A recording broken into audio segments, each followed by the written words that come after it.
Welcome back. This is Newsy. A former Democrat turned independent running to be the next governor of Michigan is leading in that race's fundraising battle. Campaign finance reports show Detroit Mayor Mike Duggan has raked in roughly $3.2 million since he announced in December. That's the most in direct contributions of any candidate running to become that battleground state's next governor. I sat down with Mayor Duggan earlier today. Mayor Duggan, it's great to have you with us. First question to you, why did you leave the Democratic Party and how can you possibly win as an independent running for governor? Well, in 2013, I ran for mayor of Detroit when the city was in bankruptcy and half the street lights were out and there were 47,000 abandoned houses and there hadn't been a white candidate for mayor in 40 years. And everybody said to me, how do you think you could possibly be elected mayor of Detroit? But I sat in people's homes night after night and talked about what I thought we could do together and what would happen if we got rid of us versus them, racially divisive politics. And 12 years later, the city of Detroit's in a dramatically different place. And now I'm going around Michigan saying the same thing. This state is in partisan gridlock. The schools are terrible. The economic situation is deteriorating. The Republicans and Democrats just fighting with each other. I think people are ready for change. Elon Musk says he's looking for people who work outside the two-party system. Do you want Elon Musk's help? No, he's trying to form a third party. I'm trying to do something very different.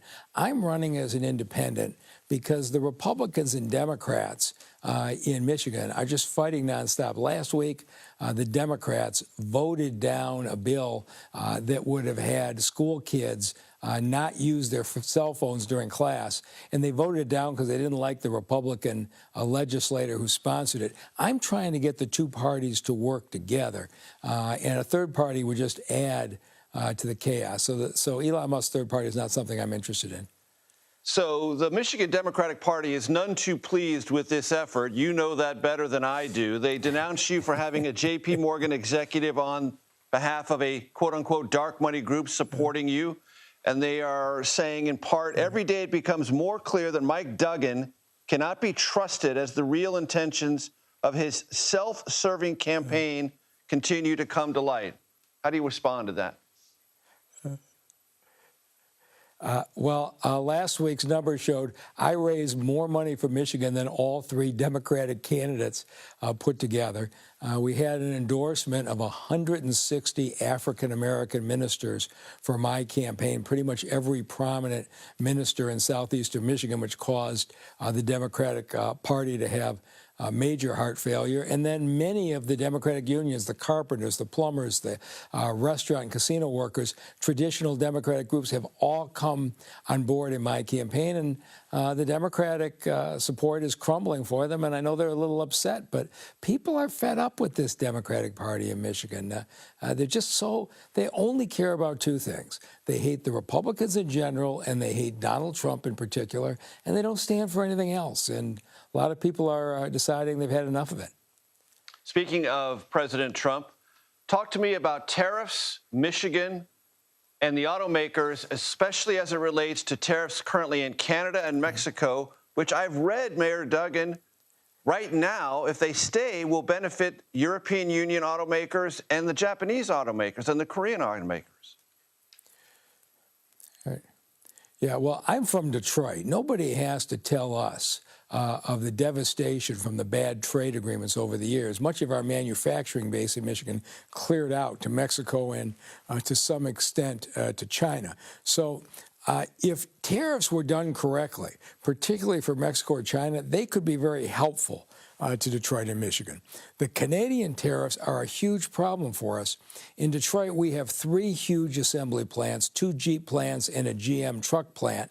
But Canada is right across the river, and the Ontario part suppliers are a huge part of our assembly plant. See, when you put tariffs on Canadian parts, you're putting tariffs on cars from Michigan. And so I'm hoping the president will settle this so we get out of the tariff war with Canada. But I do think the right tariffs in Mexico and China could help us.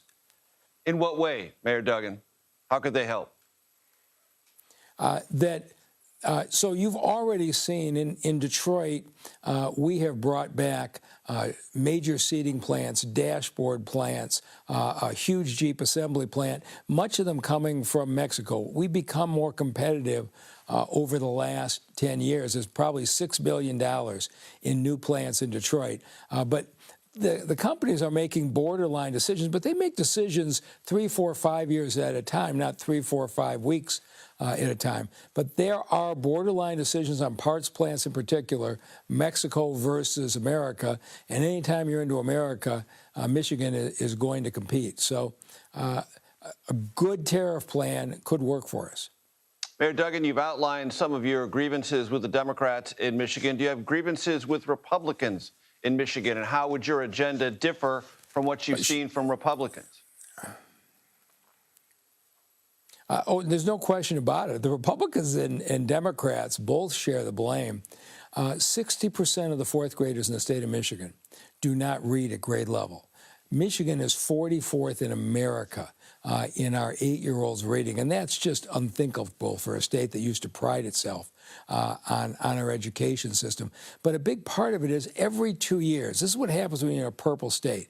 Republican and Democratic control of the House and the Senate switch back and forth, and every time they do, they pass a different curriculum, a different set of grading the schools, and it's created absolute chaos in our education system. And what I'm looking to do is pull together a plan that brings the Republicans and Democrats in a room and says, let's have our educators design a plan where we teach phonics, where we have small group settings, where we have tutors, and let's not change the curriculum for 5 years. The two parties need to get together and develop some real plans and stop fighting with each other. Last question before I let you go, Mayor Duggan. I hope we'll have another conversation as this continues. I watched the governorship of Governor Ventura in Minnesota and Governor Schwarzenegger in California, both independents whose victories shook up the system quite clearly. But over time, within a year or two, maybe 3, but certainly within 3 years, if not faster, both parties came together and said, if this independent governor really succeeds, we are signing our own political death warrant. And so they crossed ideological lines to basically do in these independently elected governors. Do you have any fear of that happening to you if you prevail in Michigan next year? And I would say to you, Angus King in Maine was so successful, he got reelected for a second term in a landslide. And so I'm not going to compare myself to anybody individually, but if you look at what happened in the city of Detroit when I ran, the city was devastated with black versus white, city versus suburban politics. In 12 years, I have not vetoed a single action of Detroit City Council. I built the partnerships, and we solved the problems. And I'm confident. You know, I come up from a family where my father was a federal judge appointed by Ronald Reagan. I wasn't afraid to go home for Thanksgiving. We thought it was fun to debate politics, and we didn't dislike each other. And I really think we're going to get back to that in Michigan. Detroit Mayor Mike Duggan, I appreciate the time, sir. Good luck. Thank you, Major.